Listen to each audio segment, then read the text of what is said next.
सुनो जी, मैं सोच रही हूँ कि हम अपने बेटे नवीन से मिलने चल रहे हैं, तो वहीं अपनी बेटी रवीना को भी बुला लेते हैं, क्योंकि अब उसकी बच्ची की भी छुट्टी हो रखी है, तो दोनों बच्चों से वहीं मिलना हो जाएगा। अब दोनों भाई बहन एक ही शहर में रहते हैं, तो फिर क्यों बेटी को इधर बुलाकर परेशान करना, वो भी अपने भाई भाभी से मिल लेगी। सुमित्रा जी ने अपने पति राम किशन जी से कहा, तो राम किशन जी बोले, हाँ भाग्यवान, बात तो तुम सही कह रही हो, दोनों बच्चों से वही मिलना हो जाएगा। मैं जरा नवीन को फ़ोन करके बता देता हूँ कि हम लोग आ रहे हैं। हाँ ठीक है जी, कहते हुए सुमित्रा जी रसोई घर में चली गई और इधर राम किशन जी ने अपने बेटे नवीन को फ़ोन किया, तो उधर से तेज संगीत के बजने की आवाज़ आ रही थी, कई लोगों के ठाकों की भी आवाज़ आ रही थी। तो राम किशन जी को लगा कि उन्होंने गलत समय पर कॉल कर दिया। बेटा, लगता है कि तुम ज़्यादा व्यस्त हो, बाद में फ़ोन करता हूँ, राम किशन जी ने कहा। तो नवीन बोला, हाँ पापा, आज कुछ दोस्त जो शादी में शामिल नहीं हो सके थे, उनको खाने पर बुलाया था, वहीं पार्टी चल रही है, जिसका शोरगुल आप सुन रहे होंगे। बाद में बात करते हैं, कहते हुए नवीन ने फ़ोन काट दिया। तभी अंदर आते हुए सुमित्रा जी ने कहा, क्या हुआ जी, क्या कहा है नवीन ने? कुछ नहीं भाग्यवान, लग रहा है वो अपने दोस्तों को अपनी शादी की पार्टी दे रहा है, इसीलिए बात नहीं हो पाई। कल बात करते हैं, तुम तो अपने चलने की तैयारी करो, परसों हमें चलना भी है। हाँ जी, वो तो ठीक है, लेकिन पहले बेटे से तो बात हो जाने दो, कहीं हम सारी तैयारी कर लें और बेटे के पास कहीं समय ही ना हो। अरे लगता है तुम भी पगला गई हो, बेटे के पास हम चल रहे हैं, बेटा हमारे पास नहीं आ रहा, जो उसे समय नहीं मिलेगा। कहते हुए राम किशन जी ठहाके लगाकर हंसने लगे। अगले दिन रविवार था, आज तो नवीन फ्री होगा, ये सोचकर राम किशन जी ने अपने बेटे नवीन को फिर से फ़ोन लगाया, लेकिन आज भी कुछ आवाज़ें आ रही थी, पर आज बात करनी बहुत ज़रूरी थी, इसीलिए राम किशन जी हिम्मत करके बोले, नवीन बेटा, मैं और तुम्हारी माँ कल ही ट्रेन से तुम्हारे पास आ रहे हैं, और तुम्हारी दीदी भी अपनी बेटी महक के साथ वहीं आ रही है, ताकि वो भी हम सबसे वहीं मिल लेगी। ये सुन नवीन तुरंत बोला, पापा, आपने आज फिर गलत समय पर फ़ोन कर दिया, सविता के ऑफिस के बॉस आए हुए हैं, मैं बाद में बात करता हूँ, कहकर नवीन फ़ोन रखने ही वाला था। तभी राम किशन जी ने कहा, बेटा, आज बताना ज़रूरी था, इसीलिए फ़ोन करना पड़ा, क्योंकि हम लोग कल ही निकल रहे हैं। अच्छा पापा, तो क्या आप सभी लोग आ रहे हैं? वो क्या है ना, दिक्कत हो जाएगी। अरे नहीं बेटा, हमें तो कोई दिक्कत नहीं होगी, अपने बेटे के घर से भला हमें क्या दिक्कत हो सकती है, राम किशन जी ने कहा। तो नवीन बोला, आपको दिक्कत नहीं होगी पापा, लेकिन हमें दिक्कत हो जाएगी। नवीन के इस जवाब से तो राम किशन जी हैरान रह गई। बगल में खड़ी सुमित्रा जी भी सारी बातें सुन रही थी और सोच रही थी कि अभी वो अपनी बेटी को क्या बताएंगे और कैसे बताएंगे कि नवीन ने आने से मना कर दिया। शादी के पहले तक तो नवीन ऐसा नहीं था, शादी के बाद क्या हर कोई इतना बदल जाता है कि अपना परिवार ही उसको पराया लगने लगता है। बेटे की बातों से आहत राम किशन जी ने रात का खाना भी नहीं खाया और चुपचाप सो गए। पर इधर सुमित्रा जी सोचती रही कि कल उन्हें अपनी बेटी को बताना होगा कि वे लोग मुंबई नहीं जा रहे हैं, इसलिए वो भी अपने भाई के घर जाने का प्रोग्राम कैंसिल कर दें। लेकिन इसका कारण क्या बताएंगे, ये सोच सोच कर ही सुमित्रा जी का दिल बैठा जा रहा था। अगले दिन सुबह राम किशन जी सोकर उठे ही थे कि तभी नवीन का फ़ोन आ गया। तो कपकपाते हाथों से राम किशन जी ने फ़ोन उठाया। सॉरी पापा, कल मैंने सविता से बिना डिस्कस किए आपको कह दिया था कि दिक्कत हो जाएगी, लेकिन जब मैंने रात में सविता से बात की तो उसे कोई दिक्कत नहीं है आपके आने से, इसलिए आप लोग ज़रूर आएं, अपने आने में कोई फेर बदल मत कीजिए। बेटे की बात सुनकर राम किशन जी चुप ही रहे। तभी सुमित्रा जी ने फ़ोन लेते हुए कहा, हाँ बेटा, हम लोग अवश्य आ रहे हैं।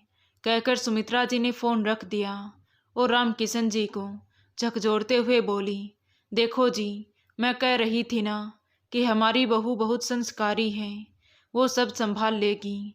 राम किशन जी को अभी भी कुछ समझ नहीं आ रहा था कि दिक्कत किसको थी, लेकिन ये ज़रूर समझ गए थे कि बच्चों को दी गई परवरिश में ज़रूर कहीं ना कहीं कोई कमी रह गई है।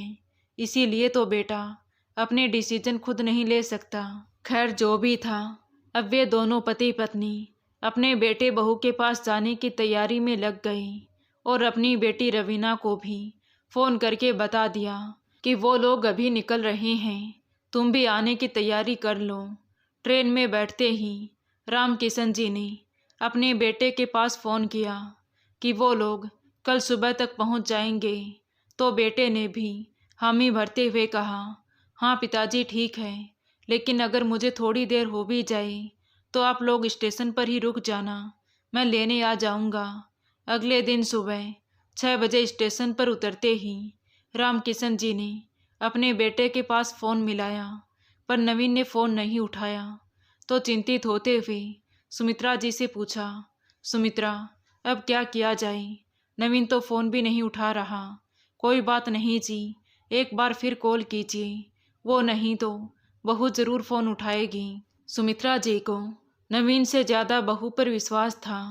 ये देखकर राम किशन जी भी खुश थे कि माँ को अपने बेटे से ज़्यादा अपनी बहू पर विश्वास है। तो इससे बड़ी बात आज के रिश्तों के बदलते दौर में और क्या हो सकती है।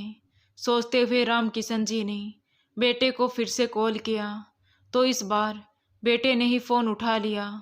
उसके उत्तर से लग रहा था कि अभी तक वो नींद से जगा नहीं है। उसने कहा, कौन? मैं तुम्हारा पापा बोल रहा हूँ बेटा। हम लोग मुंबई स्टेशन पर आ गए हैं, तुम्हारा इंतज़ार कर रहे हैं। अच्छा ठीक है पिताजी, आप लोग वहाँ से निकलकर गेट की तरफ आ जाइए, तब तक मैं आता हूँ। ये सुन राम किशन जी भी खुश हो गए कि नवीन उन्हें लेने आ रहा है। इसके पहले नवीन जहाँ भी रहता, चाहे पढ़ाई के समय या नौकरी के समय, वो ट्रेन के आने से पहले ही उन्हें लेने के लिए प्लेटफॉर्म पर आ जाता था।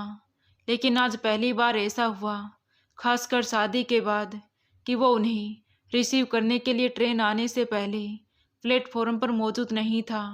इस बार हो सकता है कि काम की अधिकता के कारण रात को देर तक जागना पड़ा हो, इसीलिए बेटा नहीं पहुंचा होगा। सोचते हुए दोनों पति पत्नी स्टेशन से बाहर आ गए और वेटिंग रूम में बैठकर नवीन के आने का इंतज़ार करने लगे। तभी थोड़ी देर बाद नवीन का फ़ोन आया। आप कहाँ हैं पिताजी? बेटा, बुकिंग काउंटर के सामने हॉल में इंतज़ार कर रहे हैं। नवीन ने फिर पूछा, किस हॉल में वेट कर रहे हैं? तो राम किशन जी कुछ बोलते उससे पहले ही फ़ोन कट गया। वो दोबारा फ़ोन लगाने ही वाले थे कि तभी नवीन उन्हें ढूंढता हुआ वहाँ तक आ गया। राम किशन जी ने बेटे की तरफ देखा तो वो गुस्से में लाल हो रखा था। उसने एक टैक्सी की और उन दोनों को लेकर अपने घर की तरफ रवाना हो गया। आज उसने पापा मम्मी को प्रणाम करने के बाद कुछ समाचार नहीं पूछा। पूरे रास्ते सन्नाटा पसरा रहा। सुमित्रा जी समझ नहीं पा रही थी कि इतनी अधिक बात करने वाले बेटे को आज आखिर हो क्या गया है। खैर कुछ समय बाद नवीन राम किशन जी व सुमित्रा जी को लेकर अपने फ्लैट पर पहुंच गया और उन्हें लिविंग रूम में छोड़कर स्वयं बेडरूम में चला गया। वहां बहू अभी सोई हुई थी। वो हड़बड़ाकर उठी और तुरंत बाहर लिविंग रूम में आकर उसने राम किशन जी और सुमित्रा जी के पांव छुए और वापस चली गई। तभी नवीन ने बाहर आते हुए कहा, पापा, उस वक्त तो मैं कुछ नहीं बोला कि क्या स्टेशन पर आपसे झगड़ा करूँगा, लेकिन आपको कितनी बार फ़ोन किया, आपको फ़ोन तो रिसीव करना चाहिए। मैं इतनी सवेरे उठकर आपको लेने स्टेशन गया और आप हैं कि कॉल ही नहीं रिसीव करते। आप भी अजीब हो गए हैं। नवीन का व्यवहार देखकर राम किशन जी हतप्रभ थे। उन्होंने शिवम को दोषी मानते हुए कहा, सॉरी बेटा, थोड़ा इस उम्र में श्रवण दोष और स्टेशन पर शोरगुल के कारण फ़ोन रिसीव नहीं कर सका। नवीन की आवाज़ तेज होते जा रही थी। आप जानते हैं पापा, ऑफिस का काम निपटाने के लिए रात देर तक जागने के बाद भी सुबह जल्दी उठकर मैं आपको लेने गया और आप इतने लापरवाह हैं कि फ़ोन भी नहीं उठाते। बाहर खड़ी नवीन की बहन रवीना और उसकी बेटी महक ये सब सुनकर अवाक रह गई। राम किशन जी भी अपना सर झुकाए चुपचाप नवीन की बातें सुन रहे थे, ताकि नवीन को लगे कि उसकी बातें और आरोप उन्होंने स्वीकार कर लिया है। ये ज़रूरी भी था, क्योंकि वो नहीं चाहते थे कि नई नई बहू के सामने कोई भी तमाशा हो। लेकिन नवीन ने अपने माता पिता पर जोर जोर से चिल्लाकर अपनी पत्नी सविता के सामने बेटे और बाप के रिश्तों की कलाई जरूर खोल दी थी। जिस माता पिता को बेटा ही सम्मान नहीं देता, उसे बहू क्या सम्मान देगी। सुमित्रा जी ने देखा कि उनकी बहू भी कमरे में पर्दे के पीछे खड़ी होकर सारा दृश्य देख रही थी। तभी अचानक डोर बेल बजी। लगता है रवीना आ गई, सोचते हुए सुमित्रा जी ने जाकर दरवाज़ा खोला तो सामने अपनी बेटी और नाती को देखकर बहुत खुश हो गई। रवीना ने भी ये जाहिर नहीं होने दिया कि उन्होंने उनकी सारी बातें सुन ली हैं। वो भी खुशी खुशी घर के अंदर आ गई। थोड़ी देर बाद सविता ने चाय बनाकर उन तीनों को बाहर हॉल में ही दे दी और जल्दी जल्दी तैयार होकर एक साथ दोनों पति पत्नी अपने ऑफिस के लिए निकल गए। जाते समय नवीन ने कह दिया कि माँ और दीदी आप लोग खाना खा लीजिए, मैड खाना बनाकर जाएगी। सविता ने उसे ज़रूरी निर्देश दे दिए हैं। बोलते हुए वो घर से बाहर निकल गया। पूरे दिन भर राम किशन जी व सुमित्रा जी अपने बेटे की कई बातें भूलकर बेटी और नाती के साथ खुशी खुशी दिन बिताया। शाम को जब सब लोग एक साथ खाना खाने बैठे तो नवीन ने अपनी भांजी महक से कहा, देखो महक, खाना चबा चबा कर खाया करो। ज़्यादा देर तक चबा चबा कर खाने से गुस्सा भी कम आता है। इतने में महक बोल उठी, मामू, मुझे लगता है इस शिक्षा की ज़रूरत तो आपको ज़्यादा है। आपने सवेरे सवेरे नाना जी के साथ ठीक से बिहेव नहीं किया। Learn to behave yourself then teach others, कहकर वो बिना खाए ही वहाँ से उठ गई। तभी रवीना ने अपनी बेटी को डांटते हुए कहा, महक, बड़ों से ऐसी बातें नहीं करते हैं। मम्मा, पहले बड़ों को समझाओ, फिर मुझे बताना। कहते हुए महक तेजी से अपने कमरे में चली गई और ज़ोर से दरवाज़ा बंद कर लिया। भैया, मैं अपनी बेटी की तरफ से आपसे माफ़ी मांगती हूँ, रवीना ने नवीन की तरफ देखते हुए कहा। तो नवीन कुछ नहीं बोला और चुपचाप उठकर बिना खाना खाए ही अपने कमरे में चला गया। कल रात के बाद आज सुबह से ही वातावरण तनावग्रस्त था। सविता ने राम किशन जी को चाय लाकर दे दी। रात में उसके और नवीन के बीच क्या हुआ किसी को कुछ नहीं मालूम था, परंतु कुछ तो ऐसा हुआ था जिसकी परती छाया उन दोनों के चेहरे पर सुबह भी दिख रही थी। सविता नवीन को भी चाय देकर चली गई, लेकिन नवीन ने आज चाय नहीं पी। चाय वैसे की वैसी ही रखी रही। थोड़ी देर बाद सविता बाथरूम से निकलने के बाद तेज स्पीड से तैयार हुई और जाकर डाइनिंग टेबल पर बैठ गई। तो नवीन ने ही किचन से नाश्ता लाकर सविता के सामने टेबल पर रख दिया। बेटे का बहू के लिए नाश्ता लाकर टेबल पर रखना राम किशन जी को कुछ अजीब लग रहा था। वो कुछ कहते उससे पहले ही सुमित्रा जी ने उन्हें इशारों से चुप ही रहने के लिए कहा। सविता नाश्ता करने के बाद चुपचाप अपने ऑफिस के लिए निकल गई। नवीन भी ठीक उसके पीछे पीछे निकल गया, लेकिन थोड़ी देर बाद ही नवीन वापस लौट आया। उसके चेहरे पर तनाव के भाव स्पष्ट झलक रहे थे। वो आते ही शुरू हो गया, देखिए पापा, आप लोगों को सुनने में तो कुछ अजीब जरूर लगेगा, लेकिन इतना शोरगुल वाला माहौल मेरे लिए ठीक नहीं लग रहा है। टीवी का लगातार ऊंचे वॉल्यूम पर चलना, दीदी और महक का जोर जोर से आपस में बोलना मुझसे बर्दाश्त नहीं होता। भाई के मुंह से ऐसी बातें सुनकर रवीना की आंखों में भी आंसू आ गए। वो रोते हुए बोली, भैया, अगर मेरे व्यवहार से तुम्हें तकलीफ हो रही है तो मैं माफ़ी चाहती हूँ। मेरी बच्ची थोड़ी लाउड बोलती है, मैं भी उससे बातें करती हूँ या डांटती हूँ तो वो थोड़ी लाउड हो जाती है। इसके लिए मुझे माफ़ कर दो।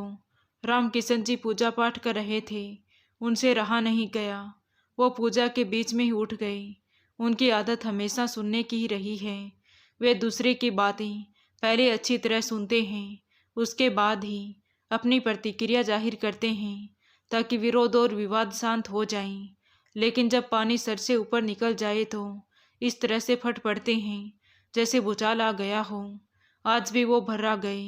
देखो नवीन, जब से हम लोग आए हैं मैं देख रहा हूँ कि तुम असहज हो गए हो, किसी को कुछ भी बोल देते हो। अगर मुझसे कुछ कहोगे तो मैं बर्दाश्त कर लूँगा, लेकिन अगर अपनी माँ और बहन की इज्जत नहीं करोगे तो मैं इसे कतई बर्दाश्त नहीं कर सकता। मेरी बेटी मेरे कहने से यहाँ आई है, उसके दिल को दुखाने वाली कोई भी बात कहना मुझे मेरा अपमान लग रहा है। तुम्हें क्या लगता है कि तुम खुद ही यहाँ तक पहुँच गए हो? तुम्हें बनाने में और यहाँ तक पहुँचाने में परिवार के हर सदस्य का योगदान है। और फिर कोई भी व्यक्ति चाहे किसी भी ऊंचाई तक पहुँच जाए, वो अपनी ज़मीन नहीं छोड़ देता है। और जो ज़मीन छोड़ देते हैं वो आधारहीन हो जाते हैं। कहते कहते राम किशन जी हांफने लगे। पूरे वातावरण में सन्नाटा छा गया। उनका ऐसा रूप नवीन ने भी पहले कभी नहीं देखा था। उन्होंने थोड़ी सांस लेने के बाद आगे कहना जारी रखा। नवीन, मैंने अपने बड़े भाई की पिता की तरह देखभाल की है। तुम भी जानते हो, मेरे पिताजी जब मैं छोटा था उसी समय गुजर गए थे। मैंने जब से होश संभाला है तब से मैंने अपने बड़े भाई को ही पिता के सम्मान पाया है। तुम्हारी दादी मरते दम तक मेरे पास ही रही, ये तो तुमने भी देखा होगा। मैंने अपने ममेरे भाई की पत्नी जो ब्रेस्ट कैंसर से ग्रस्त थी अपने 2 कमरे वाले छोटे से क्वार्टर में रखकर 4 महीने तक उसका इलाज करवाया। और तुम्हें तुम्हारे माँ बाप, बहन और भांजी 10 दिन के लिए यहाँ आए हैं, वही भारी पड़ रहे हैं। मैं जानता हूँ कि तुम ये सब अपनी नई पत्नी के ऊपर अपना इम्प्रेशन और रुतबा दिखाने के लिए कर रहे हो, और शायद उसे प्रभावित करने के लिए भी। लेकिन इससे तुम्हारा रुतबा बढ़ेगा नहीं, बल्कि उसकी नज़रों में और भी गिर जाएगा। वो अभी यहाँ नहीं है, इसीलिए तुम्हें मैं ये हिदायत दे रहा हूँ ताकि तुम अपने आप को अपनी पत्नी के सामने मेरे द्वारा अपमानित हुआ ना समझो। पिता की बात सुनकर नवीन हकलाते हुए बोला, आप लोग जो भी कहें, लेकिन मैं ये मानता हूँ कि मैं आज जो कुछ भी हूँ वो मेरी व्यक्तिगत उपलब्धि है। इतना कहकर नवीन बिना किसी का कुछ कहे सुने अपने कमरे में जाकर सो गया। आज वो ड्यूटी पर भी नहीं गया और खाना भी नहीं खाया। शाम के करीब 4 बजे नवीन खुद ही उठा। उसने बाथरूम में काफ़ी देर तक स्नान किया, जैसे अपने शरीर पर आए हुए गुस्से की परत को धोकर प्रचलित कर देना चाहता हूँ। थोड़ी देर बाद राम किशन जी ने उसे नीचे जाते हुए देखा। उसने अपनी बाइक निकाली और बाहर निकल पड़ा। कभी कभी तनाव में लोग लंबी ड्राइव के लिए निकल जाते हैं ताकि तनाव थोड़ा कम हो जाए। राम किशन जी या सुमित्रा जी से उसने कोई बातचीत नहीं की। वो तो बस एक तरह से अपरिचित अतिथि बने हुए थे जो दिनों को गिन गिन कर निकाल रहे थे। रात के करीब 8 बजे नवीन और सविता दोनों ने घर में प्रवेश किया। नवीन के हाथ में एक बड़ा सा डब्बा था, साथ में एक पॉलीथीन बैग भी। आते ही वो डब्बा उसने महक के हाथों में थमा दिया, पॉलीथीन का पैकेट अपनी माँ के हाथों में दे दिया और अपने पिताजी के पास बैठते हुए बोला, आज सुबह के बिहेव के लिए मुझे माफ़ कर दीजिएगा पापा। कहते कहते उसका गला भर आया। उसने राम किशन जी का हाथ अपने सर पर रखते हुए कहा, पिताजी, जब मैं तनाव में रहता था तो आप मेरे बाल सहलाया करते थे, क्या आज मेरे बाल नहीं सहलाएंगे? ये सुन राम किशन जी की आंखों में भी आंसू छलक आई।